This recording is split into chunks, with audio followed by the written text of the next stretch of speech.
Hello, welcome back. Tonight I will talk about a very beautiful grimoire that I really love, that I have written and published. You can find it on Amazon. It is called Vapula, no? And Vapula is a spirit, a being from the Ars Goetia, or it appears in the Ars Goetia of Solomon. But to say, well, each spirit has an origin, as we all have. There is always an origin point, no? And in Vapula case, they say, well, there is a certain soul search that he is a being that searches for another soul, no? Searches for that love that he lost, that person, that woman that he lost. So it is a declaration of love in the meaning of the story that binds those elements together, no? That strength of Vapula, to say the elements of constraint, or the elements of something I say powerful, at the same time fleeting. There is the element of the air as well that comes with Vapula, no? And you say, well, the spirits of Ars Goetia deal with that elements of the darkness, or the in many different ways and forms. There is a lot of nuances. They all are very, very different. There is no similarity to say we can have one word as darkness and be a kaleidoscope of things. No, there is not to say darkness is darkness. No, darkness has nuances. There are different elements. They say when one reads the grimoires, one understands the different elements of the grimoire and the different elements that each spirit, each being brings with him. It is not the same. It will be rude to say it's the same. Of course not, no? So Vapula say, well, he is a very elegant being. He is a higher being. He is like perfection. There is an element of perfection, of absolute perfection, but in a strong, powerful way. There is the element of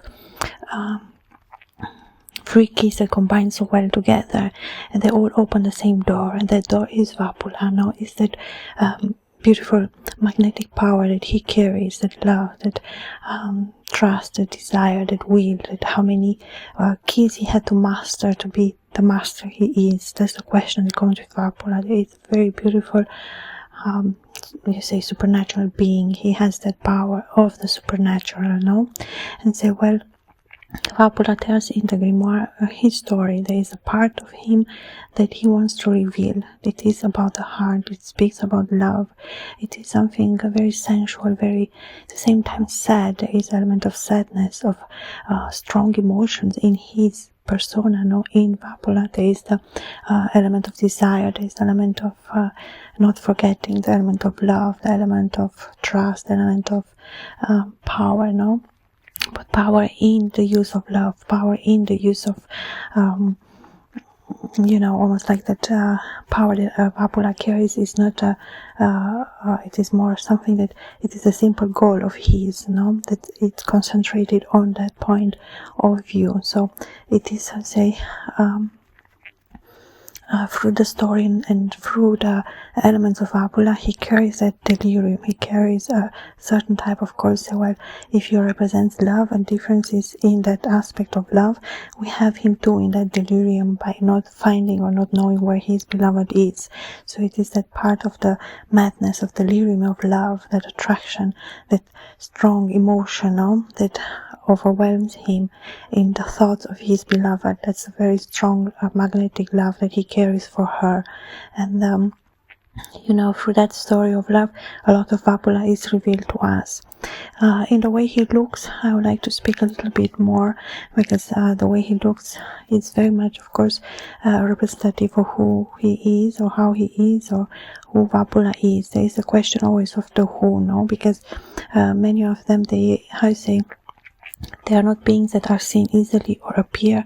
They're very far away, or are able to be invisible or show themselves on a certain time for a certain purpose. They have this higher, it's almost like a higher dimension or a higher power that God gave them. No, so it is a spirit, but a certain type of, Vapula is a being. No, he is a presence. He has the body of a man as well. No, so well, I represented him the way he looks on the cover. You have this very dark red that goes into black, it combines with the black, like a black room that's full of red smoke, no, or something redder than there is the element of a black smoke. There is this element of the intense red that represents that love, and the intense dark that represents that power of love, the element that fuels the love, the darkness that pushes that love to flower, to be the love that it has to be at that level. So